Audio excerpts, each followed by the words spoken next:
Hey YouTube, Do-It-Yourself Junkie 369, and I used this Consew in my last video to sew a W-stitch, and I figured I should do a review on it for you guys. This is probably like the ultimate do-it-yourself machine. It's actually a commercial machine. It's what a lot of factories use. And this is the head, and then you have the table and servo motor down there, and you need to get all three to use this, and the whole setup's going to run about $1,700. And up here you have giant spools of thread that feed up through here and down to the machine. And this thing is cast metal for this whole unit, and then everything inside is metal. Let's see, we'll open this up real quick and show you some of it. And that's really the only easy to see part. The bobbin holder is actually down here. Let's see if I can get some light in there so you can see it.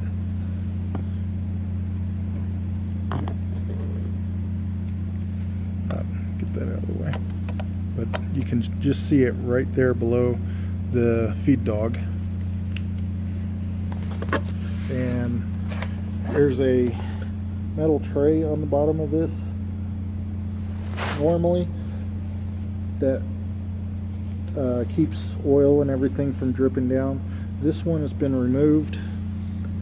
Normally what you'd have to do to get to the bobbin holder and put new bobbins in it is tilt the whole unit up, and then you can easily access it right there, and you can see a lot of the metal parts down there.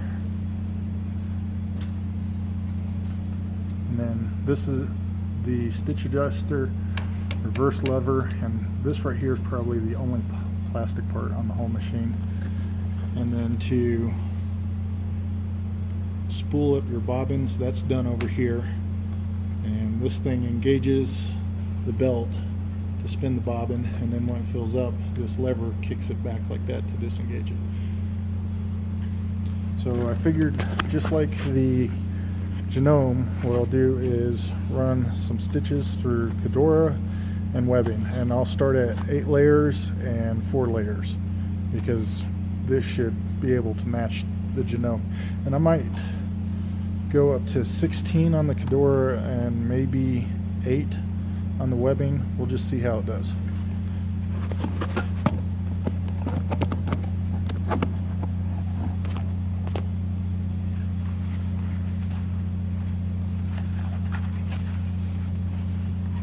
Okay, so first up is the 8 layers. And this is using a larger needle than the Genome. And one thing I want you to notice is the presser foot here actually moves up and down. This is a walking presser foot. I don't know if you guys noticed, but on the Genome, the presser foot just stayed down, and then the feed dogs would lift up, grab the fabric, move it back, and then drop down and do that motion. This has feed dogs that are moving up as well, but the whole presser foot moves, and then the needle goes in, and as the needle's in the fabric, it moves to the rear just slightly. If I made the stitches larger, you'd be able to see it better. Crank this stitch up to 10. So a real big step forward there. Now watch this. Needle goes into the fabric and travels to the rear. And that is the walking presser foot. And it has both an inner and outer presser foot, and one of them is always engaged with the fabric at all times.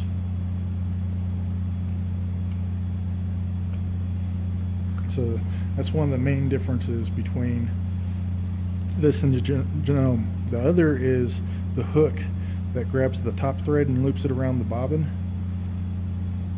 On this, it has what's known as a rotary hook, so it just rotates around and around and around.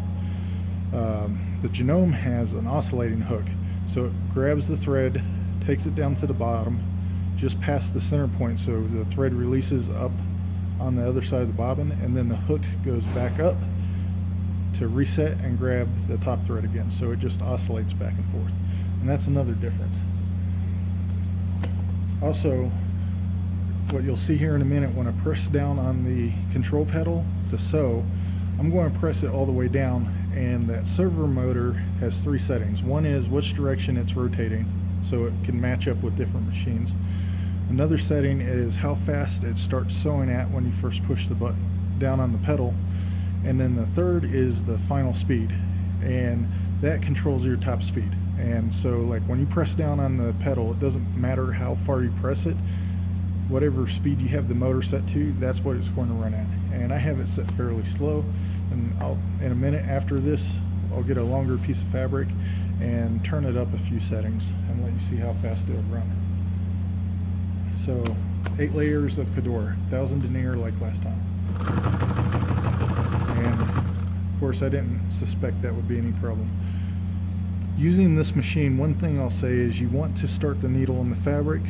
If you place the needle right here on top of the fabric, it should stall out the machine when I push on the pedal. Did you hear that?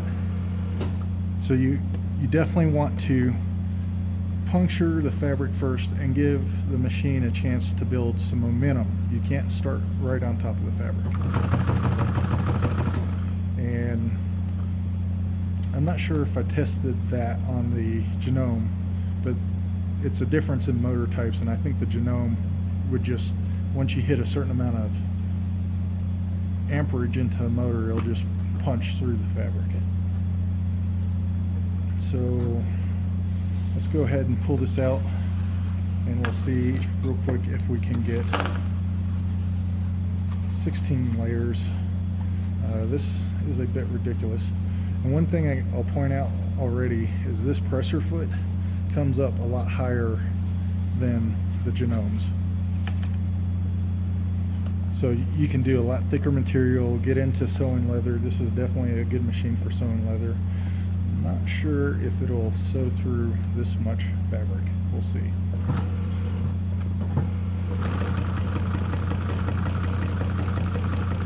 Wow, I can't believe it did it. It was definitely struggling though. So I would say it definitely has more capacity than the Genome does. And then we'll do 4 layers of 1-inch webbing. And remember, on the Genome review, that barely fit under the presser foot. This, no problem. And I know for certain it's going to sew through it after it just did 16 layers of Cordura.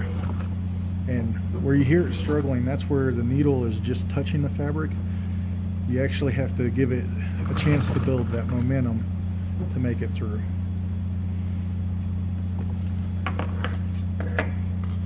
And I don't know if I can fit this under there, but that's now 8 layers of webbing, which is a ridiculous amount. Nope, it won't fit, and this presser foot doesn't go up any higher than this. That's the absolute max of its travel. If I had to guess, I could fit maybe 6 layers under there, but 8's just asking a little too much. Actually, if I turn it around this way, it might fit. This is kind of ridiculous. I can't even really put the presser foot down. Yeah, on that one, as it was struggling, I had to kick the hand wheel manually to get it to start going, but it just went through 8 layers of webbing. Let's see if I can get the webbing out of here. So definitely larger capacity than the Genome I reviewed. It'd be interesting to see how the Genome 3000 HD, the heavy duty, stacks up against this. The one I reviewed was just a little old home machine.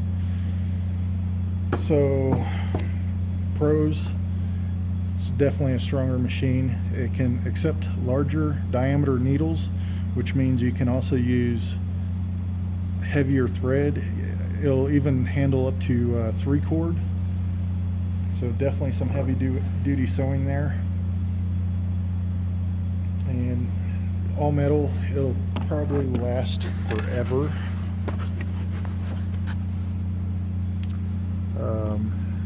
There's no limit really to how much tension you could put on the thread, so that's another good thing for using those heavier threads.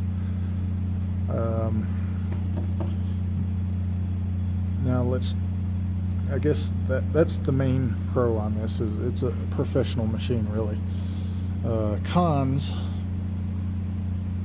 is complicated, and you might have to do some setup when you buy one to get it working. There might be some fine-tuning adjustments that you have to make. Everything on here is adjustable, and it's fairly easy to access and do this stuff. It just takes a lot of time and knowledge. There are some videos on how to do it. I've went through a machine recently. It took me 8 hours because I had to adjust everything to get it working right. Another con is it has to have this table, and so not only is that a piece you have to buy, that's a piece that's going to sit out somewhere in your house. You can't just put this away. It's going to be permanently out. And the table is about 2.5 feet by 5 feet. And then because it's in this table, there is no floating arm, so you can't slide a pair of pant legs over this table and then stitch.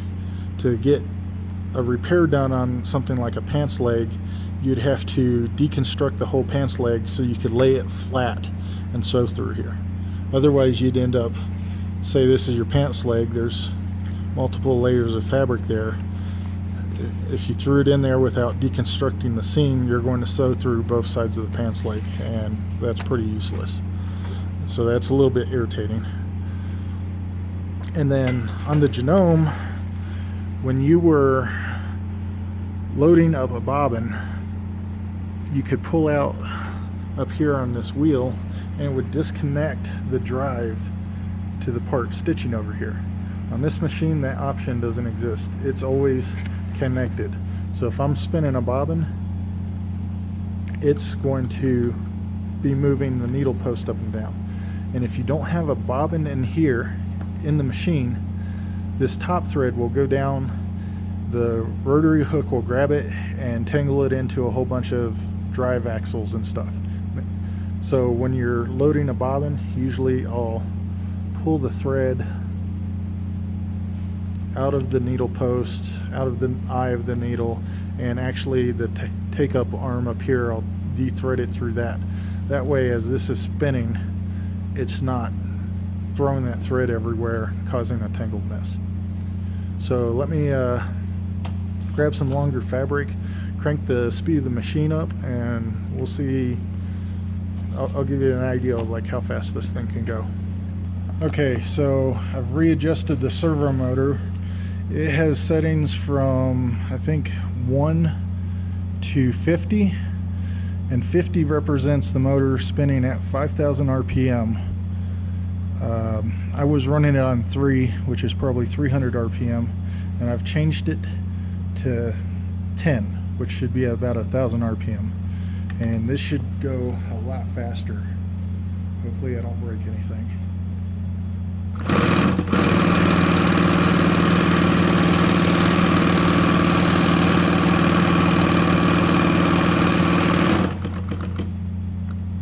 So as you can see, a lot difference in speed, and that's only a fifth of its capability. So if you had to do a lot of sewing, especially long seams and straight lines, I don't know if I'd use this speed setting on anything else. This would be the machine to get.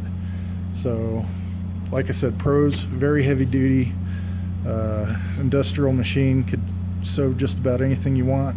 Cons, obviously price, space. You have to have kind of a designated sewing area because of the table. No floating arm out here, so you couldn't do like pants repair or repair shirts or something that you need to get that arm inside the shirt, so you're only stitching through one layer of fabric. So just some stuff to be aware of if you're considering this machine. Otherwise, great machine. I'll put a link below where you can purchase it, even though I personally wouldn't purchase this one. Normally I say like, oh, if I wouldn't get something, I wouldn't put a link down there.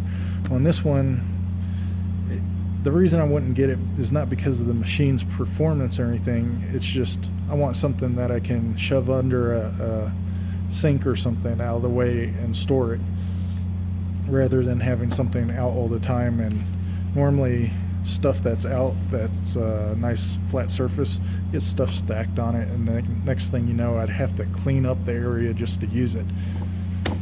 So that's more of just a personal preference, nothing against the machine. It's a great machine, and if you're looking into doing some upholstery or leather work or something, you would not be sorry buying this machine. Hope you liked the video. Hit the like button if you did. Check out the link for more up-to-date pricing on it, and please subscribe. Next video I'll probably do is a review on a Sailrite, which is a little bit more the type of machine that I would own personally. See you in the next video.